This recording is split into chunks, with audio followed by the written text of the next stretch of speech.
Shalom, shalom, comrade. Welcome to HUC-JIR on our historic Cincinnati campus in the Clow Library. I'm Cantor Hirsch Weintraub, Director of Liturgical Arts and Music, and this is a real pleasure today. I can tell you, you are in for a treat. Daniel Katz has a Ph.D. from Duke University with a dissertation on a 14th century Latin treatise on musical paleography, specifically on a newly developed system for rhythms, of notating rhythm. His subsequent research has been on the history of Jewish music, particularly the development and performance practice of Ashkenazi liturgical song during the Enlightenment and Emancipation. Professor Katz primarily works in the period from 1740 to 1840, a time when synagogue chant did not yet commonly appear in print. This is the earliest period from which we have a corpus of surviving cantorial manuscript sources. Thanks to a grant from the German Research Foundation, Dr. Katz is currently based at the Martin Buber Institute for Jewish Studies at the University of Cologne. He is researching the life of two important synagogue cantors from the 19th century, Kashtan and his son, Hirsch Weintraub. Previous honors include Fulbright grants given to Germany and Italy, and a fellowship at the Center for Jewish Studies at Harvard. Daniel Katz is a founding member of the German General Rabbinical Association. He has served both traditional and liberal congregations throughout Germany, Bavaria, Sweden, California. If there's anything you want to know in these general areas, just talk to him. Additionally, he composes his own music, for which he has twice won the Arthur Einstein Memorial Prize from the Jewish Theological Seminary. And some of his songs are based on classical rabbinical stories, such as Moses' attempt to avoid death and the death of the sons of Ruria and Rabbi Meir. He has also composed settings of Heinrich Heine's Balthasar and works by the German poet Michaela Victoria Hofner. And just on a personal note, we met in 1993 when I was studying to become a cantor at the Hebrew Union College in New York, and he was studying to become a cantor at the Jewish Theological Seminary. Not only chazan, not only rabbi, but professor. And with that triple threat, let us present Daniel Katz.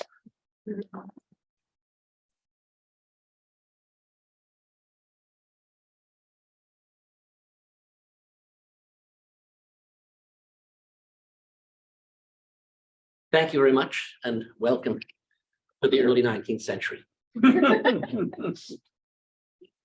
Like Julius Caesar's Gaul and the Christian deity, my presentation today is also divided into three distinct parts. The main part is a 20-minute academic paper, supplemented by a slideshow of about a dozen slides. And since we're talking about chazonis, of course, a song. And I think we'll start with the music. This is music that you have never heard before, unless you subscribe to Musica Judaica, the journal. This is from an article of mine in the current issue. So if you've read that issue and looked at the notes, then maybe you have heard this before, but nobody else has. And I don't know if it's been performed since 1830. This is by the cantor named Salomon, known as Kashtan, about whom I will be speaking. And it's chazonis, not only that we haven't heard, but the sort of chazonis that we've never heard before. It will sound very strange. You'll notice it's divided into many distinct sections. Very often you will get a repetition of motives that will then be embellished. And I have a full analysis in Musica Judaica. If anybody is interested in rather dense music theory, then that's the place to go. Otherwise, I'll start with so this is a incompetent from the Kedusha, the text.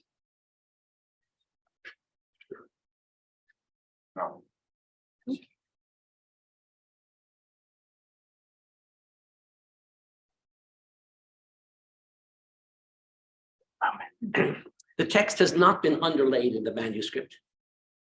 So I have no idea how the text of Incompetent Malkeinu is to fit into these notes. I will not attempt to sing the text. This is one of the huge problems, and there are many huge problems in researching early synagogue music. What is the text and how did they sing the text to these notes? Another huge problem is how do they even sing these notes to begin with?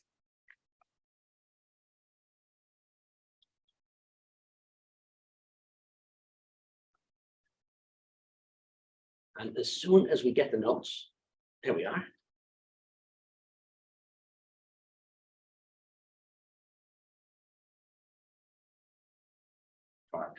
Okay.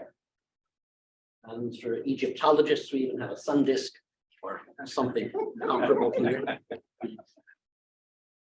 No. This works. So, Mim Komcha Malkeinu, from an article called Another Mim Komcha, because there are several,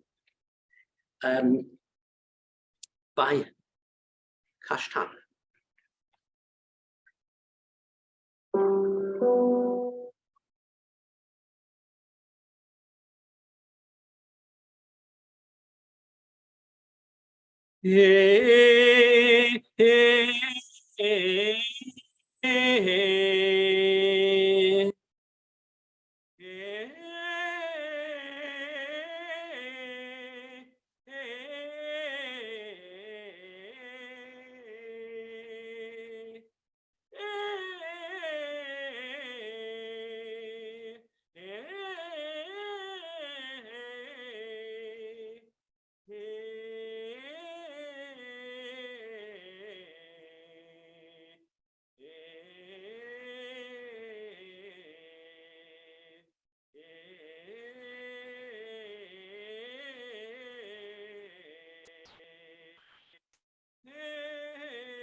only congregants, but also cantors today are very thankful that music like this is no longer in the synagogue repertoire.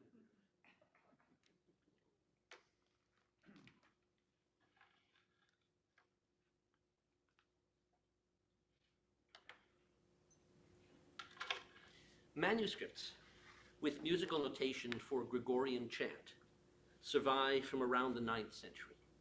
The very earliest surviving music notation in Hebrew consists of 2 folios written in Gregorian notation around the year 1120.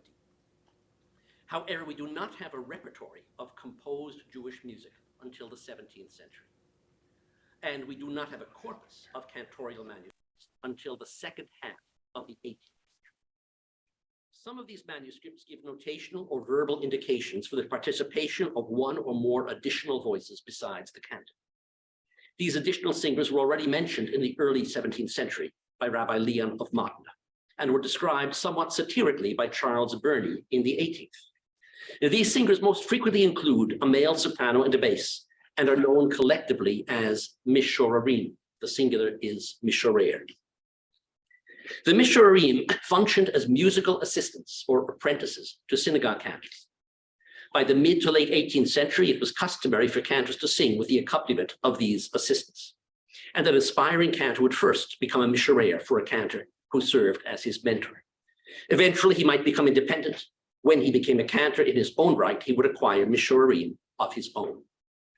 The topic of this paper is the description of mishorarim in a rare Hebrew biography about a famous cantor from the 19th century. The cantor was Solomon, the son of Samson, known by the nickname Kashtan, which means chestnut. He lived from 1781 to 1829, and for most of his career was cantor in Dubno, today in Ukraine. However, he spent much of the year on tour with his mishorarim. These trips took him as far afield as Riga and Budapest, but mostly he traveled within territories that were then ruled by the Russian Empire and today belong to Poland and Ukraine. Kashtan's biography was written by one of his sons, Hirsch Weintraub, who lived from circa 1813 to 1881. Hirsch was himself a famous cantor, serving over 40 years in Königsberg, Prussia, today Kaliningrad in Russia. Hirsch wrote about his father towards the end of his own life, publishing his work in a series of 10 installments in the Eastern European Hebrew weekly newspaper Hamagid in 1875. Accordingly, Hirsch not only gives us a rare detailed look at the life of a cantor from 200 years ago, but also makes a contribution to the development of early modern Hebrew literature. Hirsch Weintraub seems to assume that his readers will be generally familiar with mishorarim, since he gives surprisingly little information about them. Although various forms of the word mishorer occur 48 times in the biography, there are very few passages that show the mishorarim at work singing with a cantor. More frequently, we read of a cantor traveling with his mishorarim. Then he arrives somewhere and sings a service. Since we know that the mishorarim were there with him, we can assume that they sang, but this is rarely stated directly. The only clear exception, which actually says rather than implies that the mishorarim were singing in the synagogue on Shabbat, comes towards the end of the biography. A few months before Kashtan died, when he was no longer able to lead services himself, Hirsch visited him. Hirsch writes, "Before the high holidays, I went to Dubno to visit my father, who was ill, and I also led services there over several Shabbatot in different prayer halls, accompanied by the mishorarim.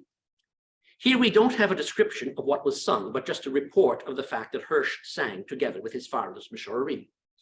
However, this passage is important for stating the obvious. On another occasion, Solomon decided to travel to Warsaw. On the way, he stopped for Shabbat at a small town near the border. Hirsch writes, "My father didn't officiate there because it was a small city, and the people didn't know him. He hoped just to be able to rest after a tiring trip. Accordingly, they gathered a minyan at the inn, and one of the mishorarim led the service." In this excerpt, we see Kashtan and his entourage enjoying Shabbat among themselves. He didn't lead the service. One of the mishorarim did. Since these were cantorial apprentices, they should all have been capable of doing so. Hirsch doesn't tell us here if the other mishorarim accompanied the service leader, or if this service was sung in a simpler, more straightforward manner without vocal accompaniment. A third passage shows how indispensable the Mishorarim were.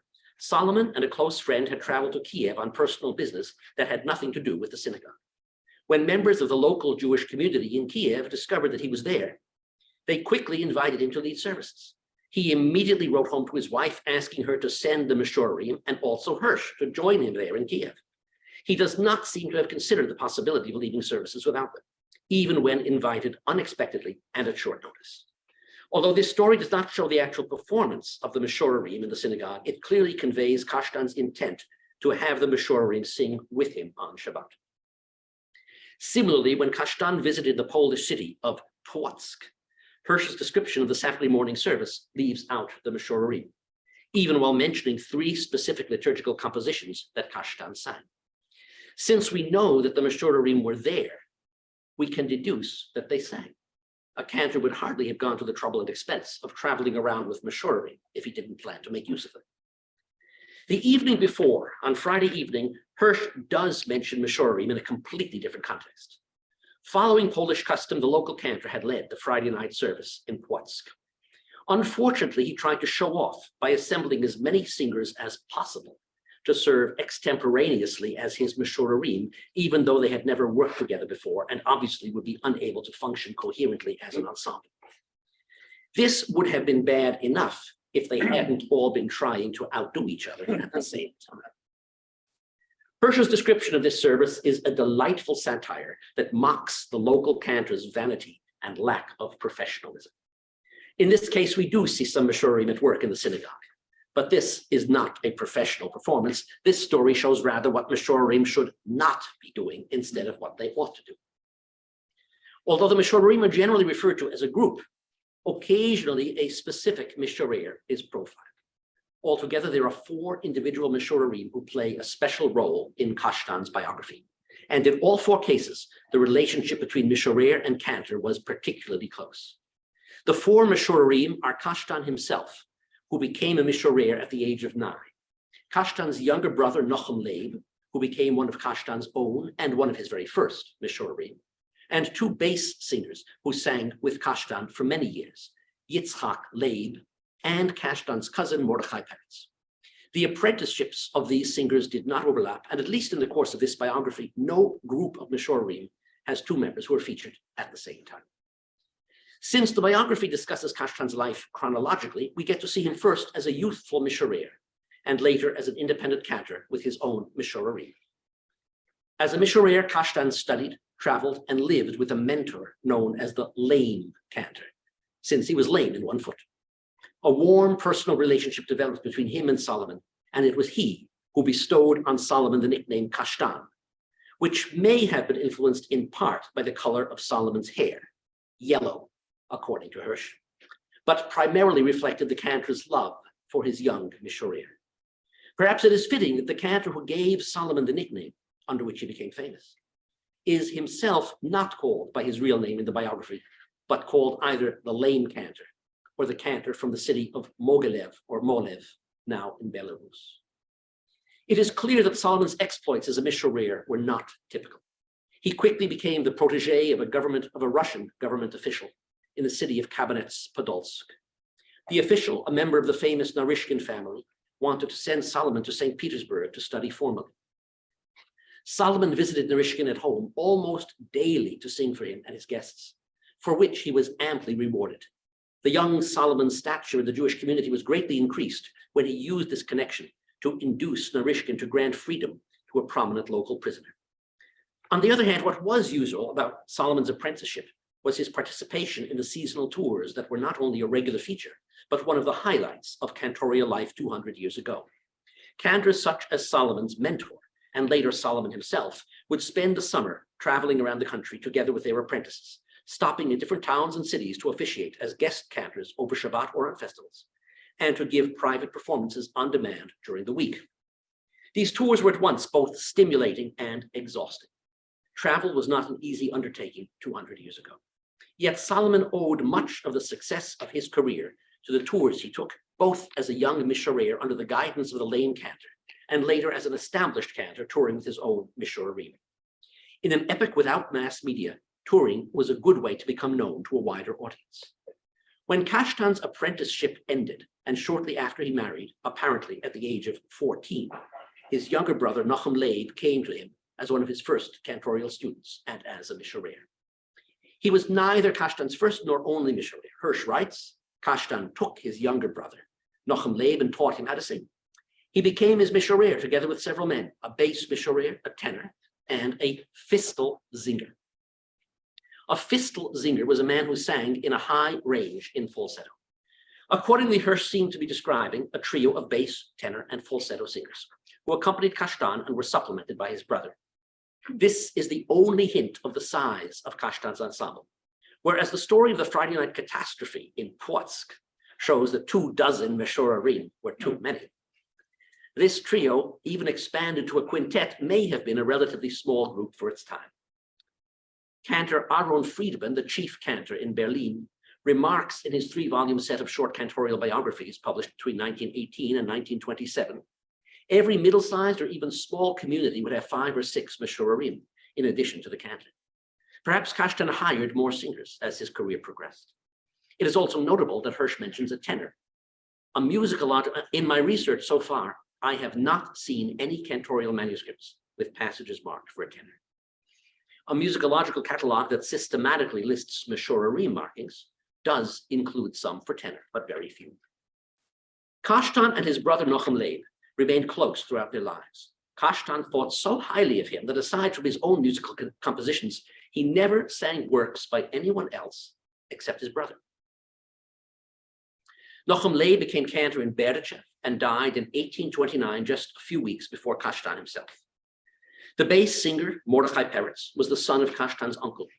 He served as missionary for both Kashtan and Hirsch, and later became cantor in Bytom, or Boyton, today in Poland. Mordechai Peretz played a key supporting role during Kashtan's visit to Płock, where the local cantor showed off and made a fool of himself. I already mentioned this incident, and I treat it in detail in an article called A Chestnut, a Grape, and a Pack of Lions in the journal Polin in 2020. Let us now examine a similar incident from the Polish city of Tiktin, or Tikocin. This time, the protagonist is the missionary Yitzhak Leib. I will now quote a lengthier excerpt from the biography.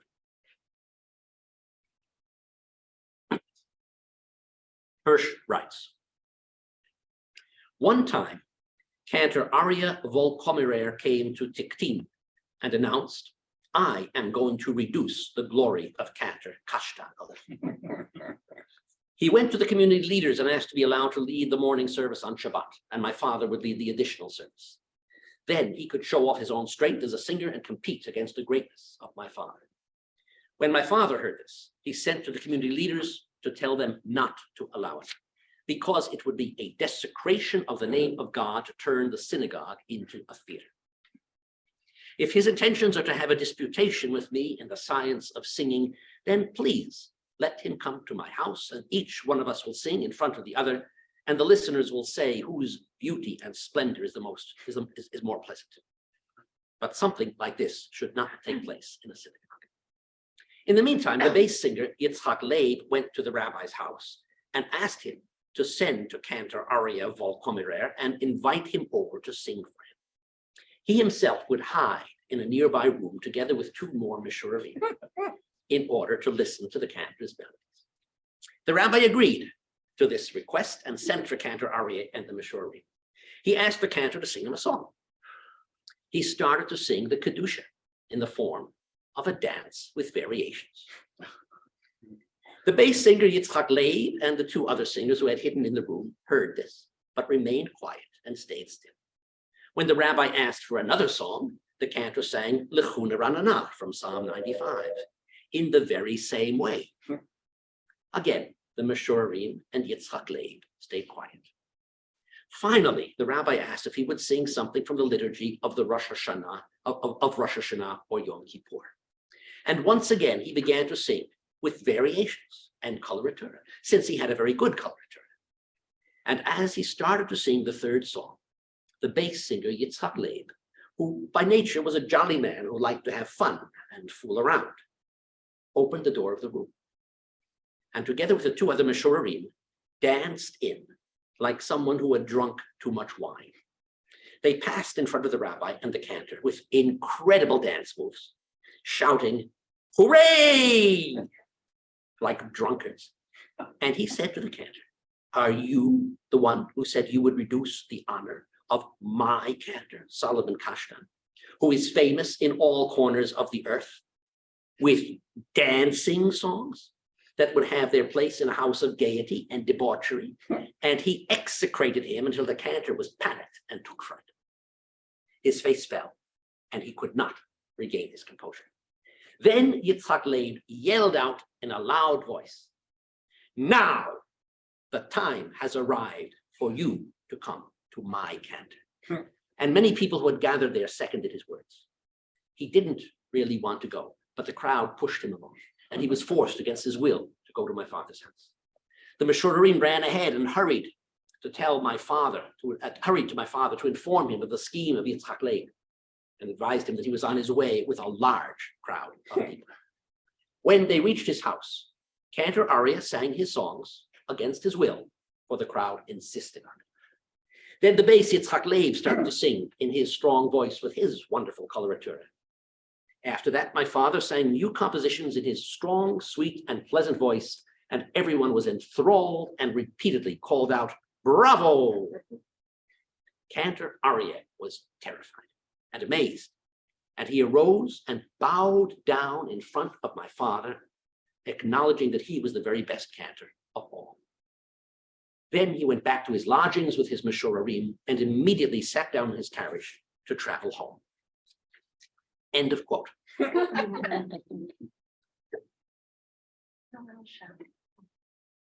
the road. I will briefly discuss some of the details of this amusing story. Cantor Aryeh states his intention candidly at the beginning. He has not come for holy purposes, but for his own vanity. His antagonistic attitude towards Kashtan matches that of the local cantor in Płotsk. As in Płotsk, Kashtan refuses to desecrate the sanctity of the synagogue by turning it into a venue for a competition likely to induce the atmosphere of a theater or circus. The hero of this story is the bass, Mishorer Yitzhak Leib, who conceives of and sets in motion the events that lead to the discomfiture and repelling of Cantor Aryeh. To achieve this, Yitzhak Leib enlists the support of the rabbi and two other Meshurim. The rabbi, who admires Kashtan, gladly agrees. Whereas in Płotsk, the bass singer Mordechai Peretz, the Mishorer Mordechai Peretz reacts to challenges as they arise. Here, Yitzhak Leib is proactive instead. When Cantor Aryeh begins to sing the Kedusha in the form of a dance with variations, anyone familiar with synagogue services will know that something is amiss. The Kedusha, or the sanctification of the name of God, is the holiest moment in the liturgy. It is not appropriate to sing it as a dance with variations. When he then sings L'chuna Ranana in the very same way, we begin to suspect that this cantor has a limited repertoire. The rabbi's request for selection from the high holy days is really an invitation for the cantor to show off. Hirsch agrees that Cantor Aryeh had a good coloratura, which is essential for a cantor, but this seems to be his one and only musical qualification. A good coloratura, as Cantor Aaron Friedman of Berlin points out, does not suffice to make a good cantor. When, for the third time, Aryeh begins to sing a dance melody, Yitzhak Leib and his two co-conspirators emerge from hiding and dance into the room, shouting, "Hooray!" in a feigned drunken revelry. Yitzhak Leib chastises Cantor Aryeh, who is now frightened and is beginning to understand that the situation will not turn out as he had planned. It is noteworthy that Yitzhak Leib twice refers to Solomon as Hachazan Sheli, my cantor. Throughout the biography, the Meshurim are often called Mishorarav, his Meshurim, referring to the cantor. Here, the ownership is reversed. Yitzhak Leib feels both protective and possessive of Solomon. A crowd had formed while the scene was unfolding. Originally, Cantor Aryeh had wanted to confront Kashtan publicly on Shabbat in the synagogue.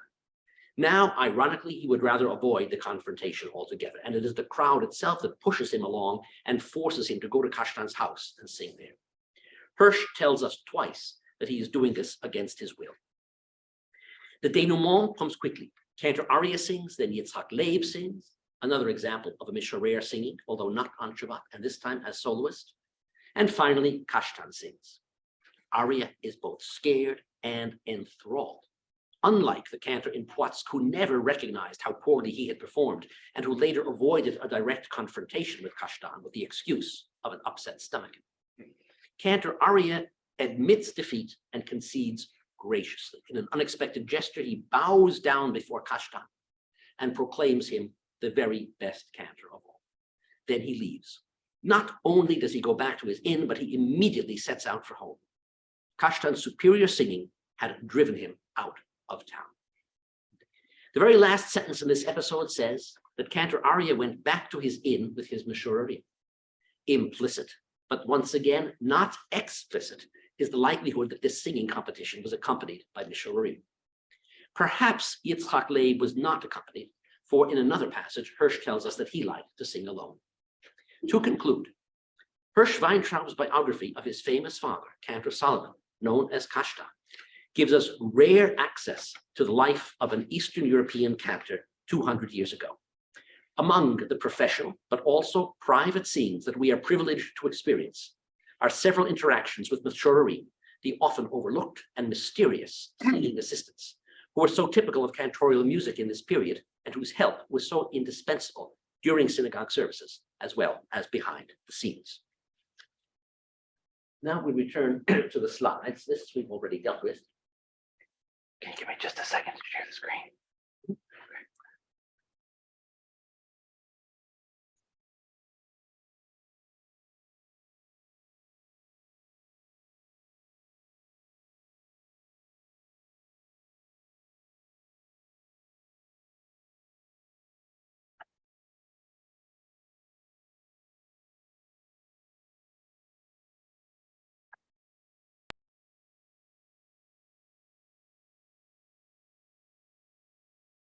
Okay. So now can we get rid of there? Hirsch Weintraub's biography of his father Kashtan was published in 10 installments in the Hebrew weekly Hamagid in 1875.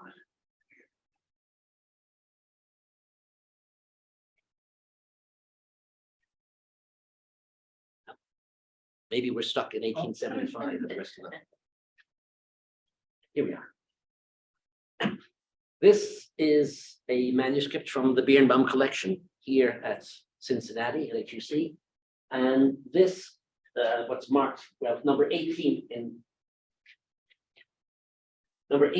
pencil. Here. Number 18. Don't touch it. Touch the screen for at the bottom. See the little pen icon? If you touch the screen first. Icon. No. Yeah, you have to touch it first. The black, anywhere in the black area. Anywhere in the black area.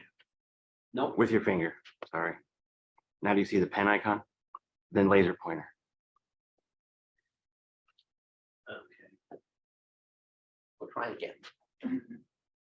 Mark with number 18 or number 8 in pencil. This says min komcha malkeinu min hashatz kashtan.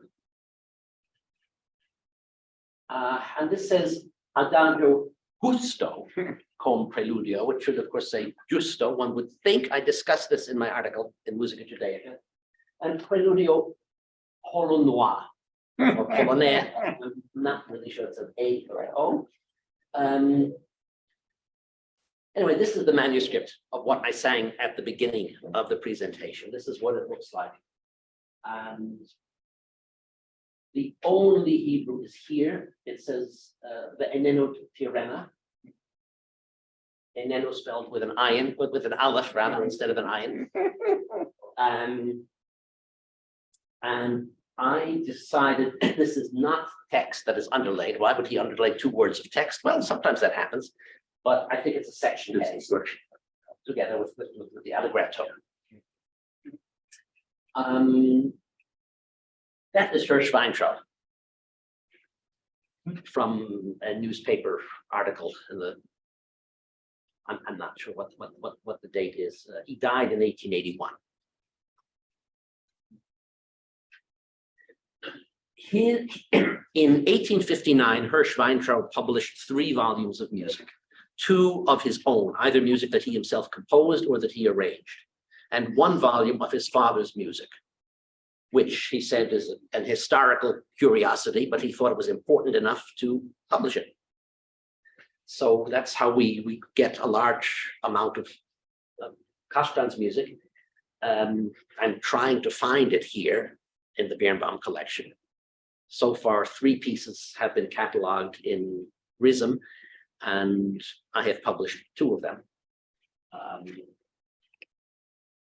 Weintraub's collection was reviewed in a journal called Die Neue Zeitung für Musik, so the New Music Journal, which was founded in the 1830s by a group of musicians, including Robert Schumann, and is still published today. So it says here under the heading Hirsch Musik, church music.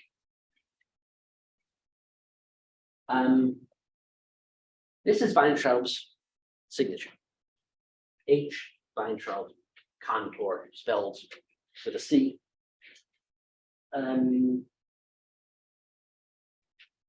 Very submissive servant. Your very submissive servant, Hirsch Weintraub, Cantor. In a moment, we'll see to whom he is being so submissive. This is his signature. This is his seal on the envelope, on the back of the envelope. And this is the front of the envelope. To his Majesty, the king, the Kaiser, and William I in Berlin. Weintraub applied to the king when he wasn't yet the Kaiser and wanted to get an honorary title of Royal Music Director, Königischer Musikdirektor.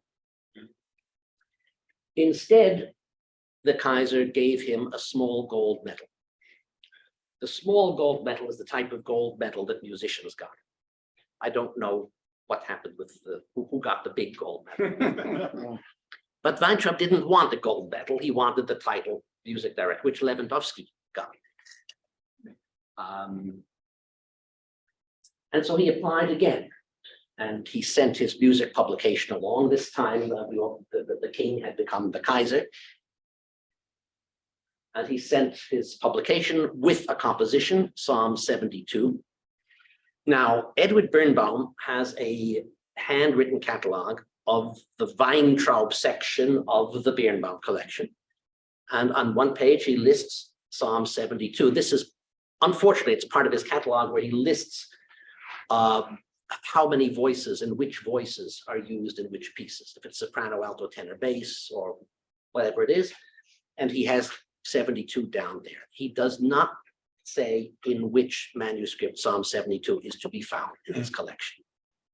So I hope it's here because he sent it as part of his application. And here, together with a package in linen, marked with the W1. So this was from around 1871. He reapplied. He told the Kaiser, my setting of Psalm 72 would be very suitable for a coronation. I have seen no evidence that the Kaiser took the hint. This is the CV that Hirsch Weintraub sent to the Kaiser. It's in prose form. This is a draft and the only extant copy in the secret archives. And these documents all come from the secret archives in Berlin, where there are folders, about half a dozen folders of invitations for the title of Royal Music Director from 1840 something or 1900 something. And a couple of them have CVs attached, but Hirsch's doesn't. There are lots and lots of documents that they're sending back and forth, Hirsch to the king, the king's offices, but the king's bureaucrats among themselves saying, well, he should get the title because A, B, and C, or he shouldn't get it because of ignorance. They repeat themselves a little bit, and eventually he did get the title. I haven't yet figured out what the decisive point was, why the Kaiser or his bureaucrats changed their mind. But this is a short autobiography that begins talking about his father, mein seliger Vater, so my late father. A little bit about Weintraub's, Hirsch Weintraub's personal life. This is his marriage certificate. So Weintraub Hirsch Cantor married Bertha Selig. And so we have his parents and we have her parents. From 1857, I found some birth certificates or Russian documents that record births that took place earlier. And at some point, the name of the mother of Hirsch's children changes. And it becomes Bertha. And I figured, well, you know, Hirsch lived a long time. It's not unusual to have a second wife in the 19th century, although he is 41, he's 41 years old. That would make him born in 1816. In his naturalization papers, or his application for, he says he was born in 1812. Elsewhere, he says 1813. In his autobiography, he says 1813. This would imply 1816. The musicologist Hanocha Ben Ari in one place says 1817. Given that Kashtan died in 1829, I would prefer an earlier date for Hirsch's birth, so that he was older when Kashtan died and had experienced more and remembered more. At any rate, his wife was 24. And I think we can put credence into the large difference of ages. This is a death certificate. This is the death certificate of Bertha Weintraub, née Selig. And here it says,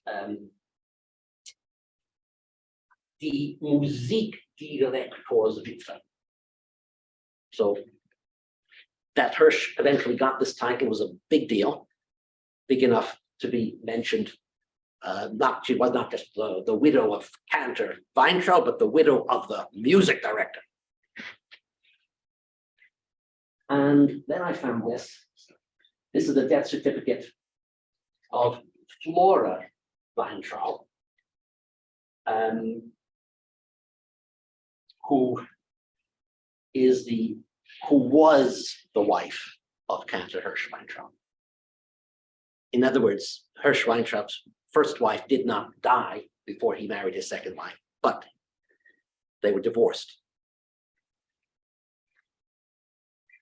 And I don't yet have any documentation, any further documentation on that. I don't know how common that would have been, especially for synagogue cantor at this time, but it's very clear from her death certificate. She's still, listed as having been married to him. Yes. So you can see very clearly Frankfurt am Main, November 4th, 1887. Sehr geehrter Herr Kollege, very honored Mr. Colleague, in other words, dear colleague. This is a letter to Edward Birnbaum in the Birnbaum collection. The only Weintraub documents among the correspondence in the Birnbaum collection is a single folder containing 3.5 letters sent by M. Weintraub to Birnbaum. Moses Weintraub was cantor in Frankfurt at this time in the 1880s. He was a cousin of Hirsch's. I not quite sure yet how. But he was also Hirsch's adoptive son, as is clear from his death certificate. 3.5 letters, because one of them is not complete. He talks about cantorial music, the state of cantorial music, and how he hates certain melodies that, especially sung in Hallel. But he also talks, he's concerned about one of Hirsch Weintraub's children, a daughter of his, apparently his eldest child, I think so far, who is living in Königsberg, but doesn't have support. And he's writing to Birnbaum about that to see if Birnbaum can help get the community to give her a stipend. So this is here. This is what his handwriting looks like. And they were also talking about doing a project together to publish some synagogue music, but I don't think they ever did. And he says in the half letter, he doesn't have manuscripts of his cousins, but he remembers the music, and with some effort, he could write it down. I don't know if he ever did. I need to find out whether the Jewish community in Frankfurt has an archives that might shed some light on this. But it tells us something about how synagogue music was disseminated or was not disseminated, if it didn't get written down. And finally, this is the other piece that I published by Kashtan. You can see with all of these tiny notes here that this is even more elaborate than the one that I sang for you. It is also a minkomcha, although it has a second text as well. There is a little bit of text that is underlaid, but not nearly enough to tell us how he really sang this in a service.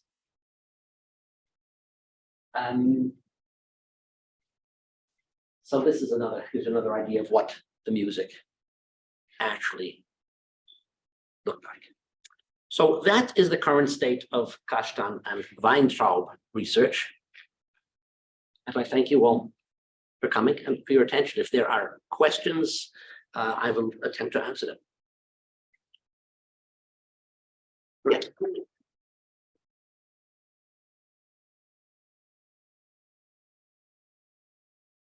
Here's a very easy factual question. So I'm assuming, or should I assume correctly, that the name Weintraub was taken later by the next generation in terms of when family names had to be. My working hypothesis is that Hirsch took the name when he moved to Prussia. I have no proof of this whatsoever. In the secondary literature, you'll find Solomon referred to as Solomon Weintraub or as Solomon Kashtan, as if Kashtan were a family name. And it's pretty clear from Hirsch's biography of his father that Kashtan was a nickname given to Solomon when he was a boy by his mentor, the lame Cantor. So it wasn't a family name. Hirsch is also called Kashtan, and Solomon's brother was also called Kashtan. I don't know what that means. Probably a sign of respect in honor of Hirsch's father. The only place I have seen two documents that call Solomon Weintraub, two primary sources. One is Hirsch's own publication of music in 1859. But since he is publishing in Prussia, in a place where he is known as Weintraub, it makes sense for him to talk about his father as Solomon Weintraub. And the other is one of these genealogical certificates, but not an original certificate. It's a translation. The certificates that I've shown you are things that I found on ancestry.com, which is a good place to do historical genealogical research. And my grant actually includes funds for a subscription to Ancestry. And it has paid off, as you've seen. But one of the documents that I found, actually not on Ancestry, I think it was Galicia. There was a Galician website. It was a death certificate for Salomon Weintraub. But the date is right. I mean, at the time of the, it's the right year. It's the right. I'm not sure if the exact date, if Hirsch gives the exact date, but chronologically it's right. But it's issued by Brody from the town of Brody, which is where he died. But it says he died in Dubno, and it says he was between 60 and 80 years old, whereas he was 49 years old. And I suspect that this document was not an original birth certificate, a death certificate, but something that was written later on after the fact for whatever reason. Either way, it's a transcription from this website. It's not the original death certificate. And of course, this is absolutely the wrong time to be turning to Brody to try to find documents. So my guess is that Salomon never had a family name. When he died, Hirsch took over for a few years, and then he went to Königsberg. And at that point, he would have needed a name. I don't know how he got the name Weintraub as opposed to something else. But with any luck, I will find some documents that will shed light on this. You had a I think question? there's time for one more question. Oh, okay. I just had a few impressions from the scores you posted today. Just want to share. One was that the two scores begin in a very similar way. Yes, With yes. Sort of this, I might call a reverse collidrate, an A C sharp to D. So that's one thing. And then in the first score around measure 26, I swear I heard a little hint of octamut, which is almost fitting for your talk. And then there's some things that sound like from Italian Yes, yes, yes. manuals. Yeah. Reminded me of a talk you gave some years ago. Right. I'm gonna. So that's what left out. So and then some of the things are like from Italian diminution manuals. Yes. So I was just wondering, this is such a mixture of things. How did he get exposed to so many different? Probably from the lame Cantor.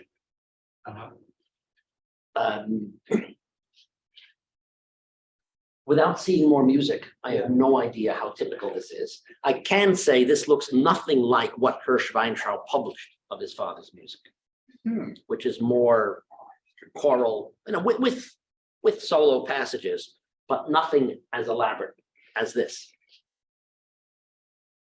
So I don't know. And that's what you were alluding to earlier at the beginning when you said this is unusual. It was, Well, no, I meant for us, we Well, of course, have for never, us, right. we don't encounter something like this in the synagogue In or its in own a time. cantorial school or in a musicology program.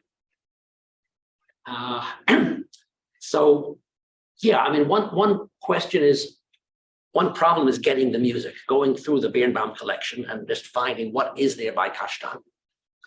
Another problem is reading it and interpreting it. Sure. What are the notes? And once you've got the notes, more or less, what on earth do they mean? Right. What is the musical sense? As you say, it's a hodgepodge, it's very eclectic. And that may have been part of the effect on the public, that you didn't know what was going to come, you didn't know what to expect. I think you have that, in the change of register, when you think you're settled here in C major, and all of a sudden it jumps up here, and yes, you wind up in C again, but this is a very odd leap. And then especially when you've got this grace note that goes up to this. A lot of it is taking motives and then embellishing. So you've got this third here, and the cadenza begins with the same third, and then just goes off. This, of course, is typical of the 18th century, of the late 18th century. And many of the individual formulations are like this. But the way they're put together and some of the modal expressions, you've got this hint of a hava Yeah. that just comes and then you're done with it. I have no idea. What we can say about actual modal practice pre-Sulzer in Eastern Europe in this repertoire. I hope that we can amass enough of a collection of music that can be transcribed, and then we can take a look and start analyzing it and try to draw some conclusions. Right now, it's been said that there's a great repository of Solomon's music here. I'm not finding it so far. It may be that there are manuscripts that Hirsch wrote. He knew what it was, and he didn't write down that it was Kashtan's. One thing that I can do is try to look for manuscripts that give music from Weintraub's publication, because it's clear that anything in volume 3 of that publication is by Salomon. And the catalogs that have been made so far, or the sketches of catalogs, do point to some pieces that are here in manuscript that were published by Hirsch in 1859. So if I can find some manuscripts with some of of Kashtan's music from that collection, I can see whether Solomon's name is there or not. And if not, then I know, okay, Hirsch doesn't put his father's name on all of the music because he knew what it was. And I can compare what's in the manuscript with what was printed in 1859 and see how well the print represents the manuscript source. In my article in Pauline, a chestnut, a grape and a pack of lions, I discuss the incident in Płock. Hirsch mentions 3 pieces of Kashtan's that he sang there. The music is not here, but there are settings of maybe of all 3 in the collection. So one question is, would some of these settings be the music that Kashtan sang in Płock and just doesn't have his name on it? So I don't know. And that's the problem with this. We've got a whole bunch of sources here, but they weren't written for us. And not very many people have looked at them. So we have to see what is there, what can we extract from it. And so I just want to thank Dr. Katz for coming in today and for taking the time out from your research, both to prepare for this lecture and deliver it. Help you sticking around for a couple minutes if anybody has any follow-up questions. But thank you all for joining us, and our Zoom people for joining us. And thank you again for the work. Thank you.